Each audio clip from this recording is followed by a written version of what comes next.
આપણે ગાંધીનગરથી આ ગ્રુપ લઈને આવ્યો છું. છેલ્લા ઘણા 10-12 દિવસમાં આપણે વાવ, થરાદ, દિયોદર, બનાસકાંઠાના જેટલા મત વિસ્તાર છે ત્યાં આપણે જઈને વિકાસનો ગરબો રજૂ કર્યો છે.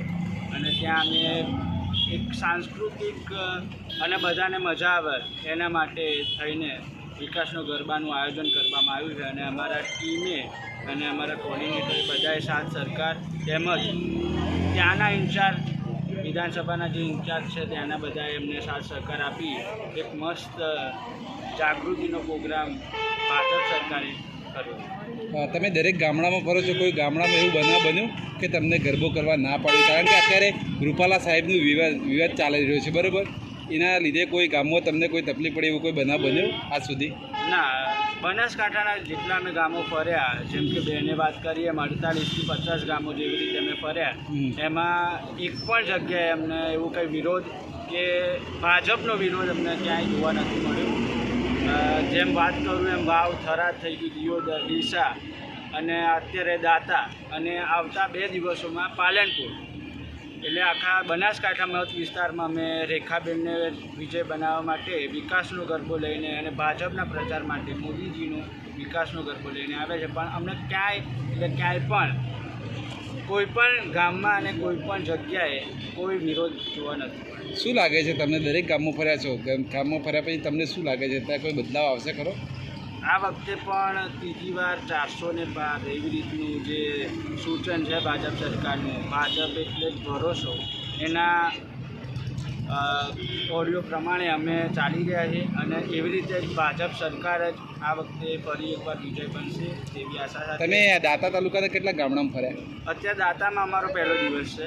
અમારે ટોટલ અલગ અલગ એરિયા પ્રમાણે અત્યારે ચાલી રહ્યા છે.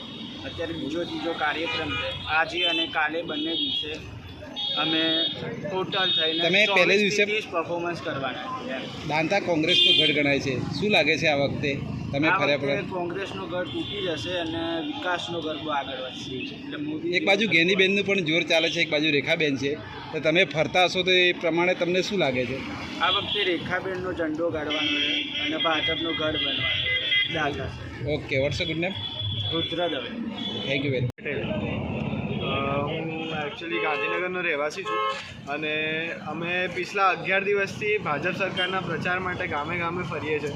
કારણ કે મોટાભાગના લોકો જે નાના વિસ્તારોમાં રહે છે તે લોકો એવું સમજે છે કે અમારા વોટથી શું થશે, પરંતુ એ જે એમનો વોટ બી બહુ મહત્ત્વપૂર્ણ છે. એટલે ભાજપ સરકારે બહુ સારું કામ કર્યું છે પિછલા વર્ષોમાં અને અમે એને સહમતિ આપીને ગામે ગામે વિસ્તારો ફરીને ભાજપ સરકારનો પ્રચાર કરીએ છીએ. અને અમે અત્યારે તમે પાર્ટીમાં છો કે સ્ટુડન્ટ છો?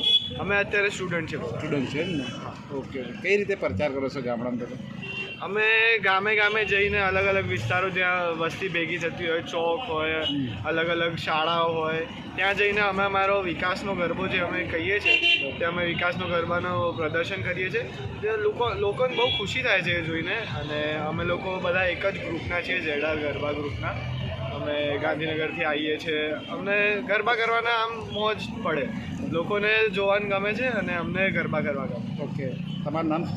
મારું નામ દૈવિક સચિન પટેલ.